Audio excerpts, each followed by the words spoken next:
Well, let's see if this will work today.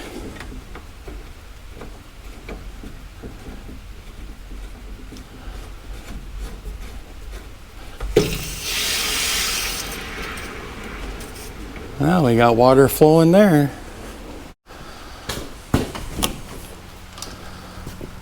How's the look out here?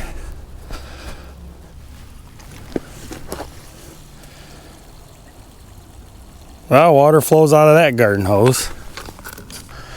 Hey everyone, welcome back to the farm.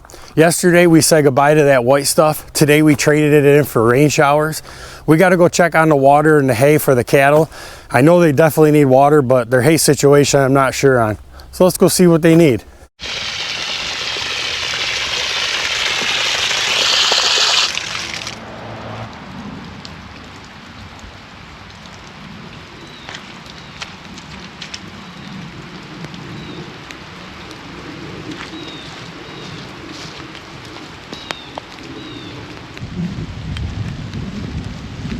Well, we got water flowing.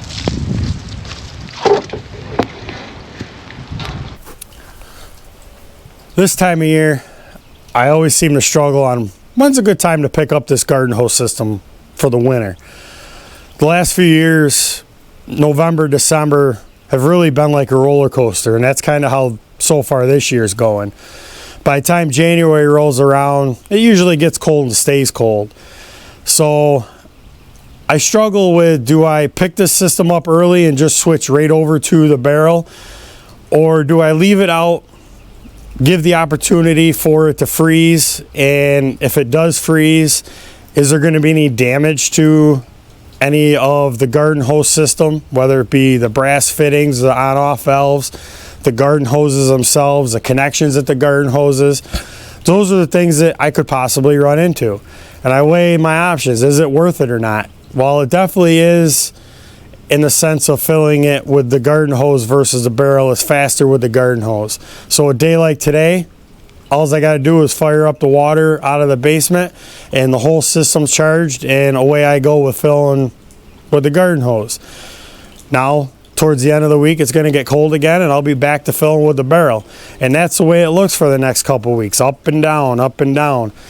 So probably here, when I can look at the long range forecast and it looks like it's going to stay cold, then on one of these last warm stretches, I'll have to bite the bullet, get everything all picked up, drained out, put away, and that'll be it. But for now, I'm going to gamble, and I'm going to keep using the garden hose system as long as I can when I can. Ah, she's nice and full now.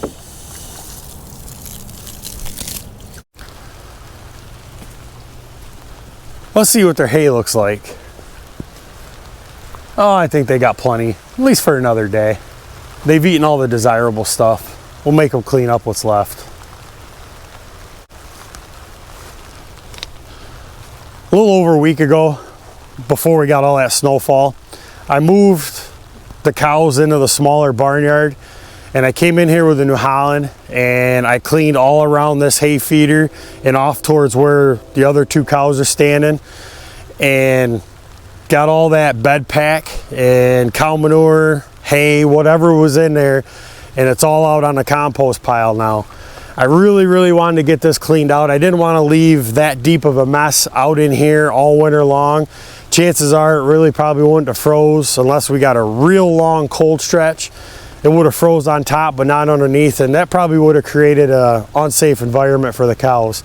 So I took 3-4 hours and cleaned this all out, and I'm really glad I did.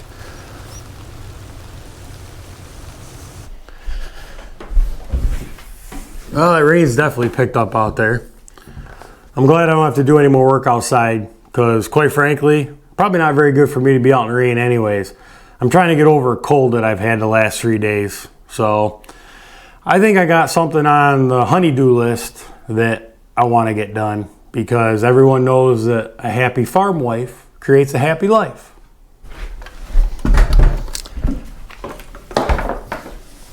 So the day before Thanksgiving, Stacy was making her family's recipe dinner rolls for all of us to enjoy on Thanksgiving Day. Well, while she was making those rolls, she was using the KitchenAid here to prepare the dough. And I was working on an upcoming video. Well, I came out to the kitchen and wanted her to check out a clip that I was going to put in the video. This clip right here.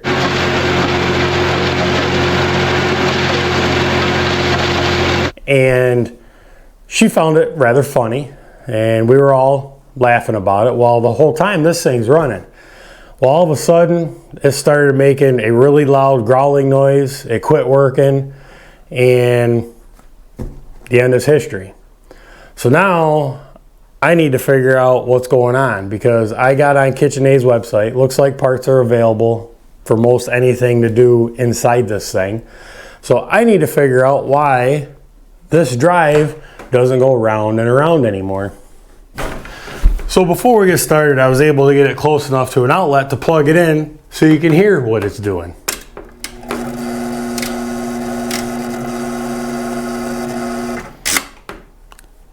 That's it. That's all she wrote. So the first thing we need to do is remove this single screw that holds this stainless steel band on here. And then I believe under that, from the little bit of research I've done, there should be 4 screws that hold this upper cover on, which it indeed looks like there is.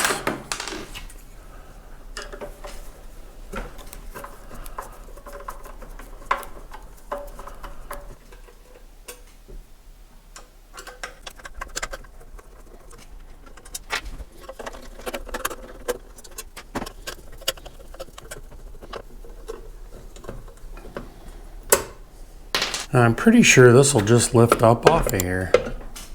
There we go. So now we've exposed our drive assembly. We got our electric motor, which is directly bolted to our 90-degree gear drive assembly for our beater attachment.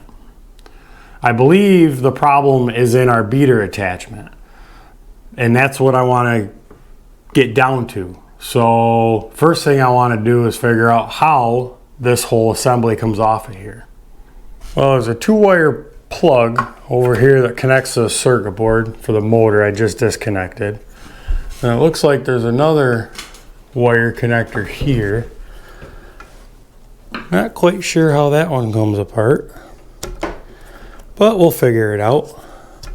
Oh, looks like it just pulls up and out. Okay.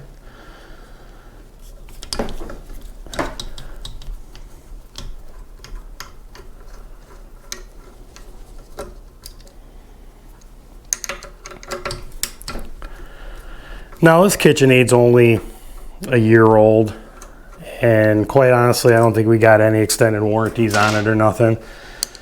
But to be honest with you, to try to send it out and have it fixed or replaced, it's like, why even bother?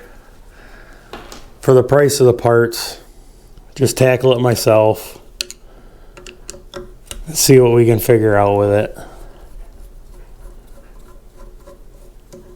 Besides, then at the end of this, I can say I fixed one.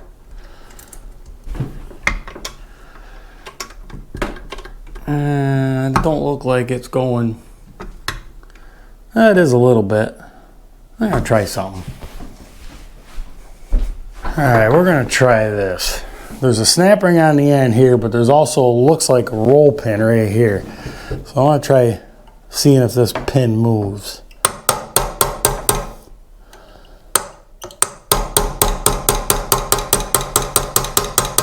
Oh yeah, easily. It's coming.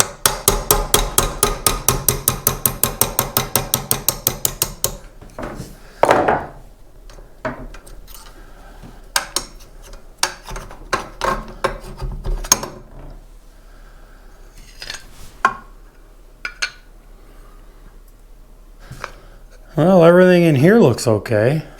That's all metal gears. Or aluminum. They're not plastic, let's put it that way.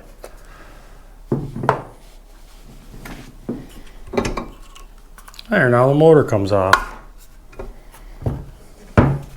Alright, we can get this base out of our way. I think we're done with that for now. Alright, what do we got to do to get this motor off of this drive? I think we need the torques. again. Yep, and once you know, I think it's a different size.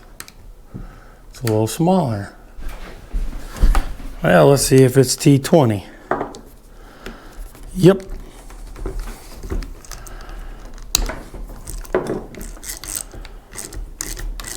I just came in from out at the shop getting this Torx bit assembly, and it's raining out pretty good. Kind of breezy too. So right here in the house is exactly where I need to be.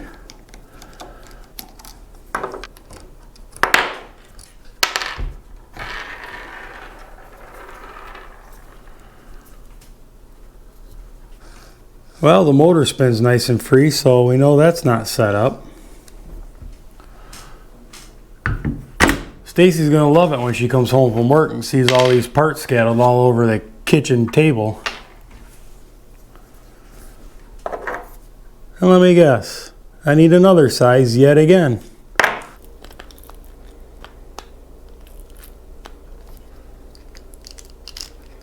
This is a different kind of setup.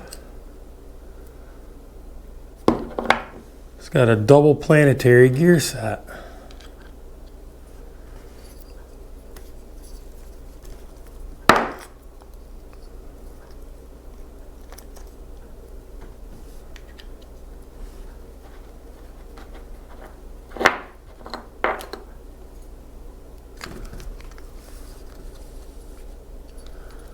See if we can't get this thing put back together step by step and see why it binds.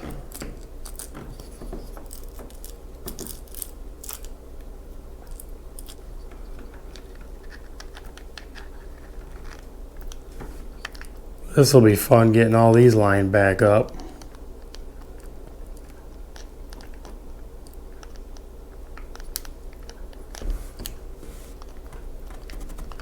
There we go, that slid back together.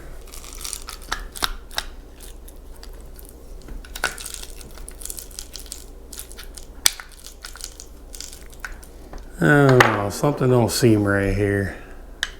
Let's put this thing back together. I don't really see anything wrong with it. Oh yeah, that thing ought to spin freer than that. She binds right up that way. We're going to replace this unit here.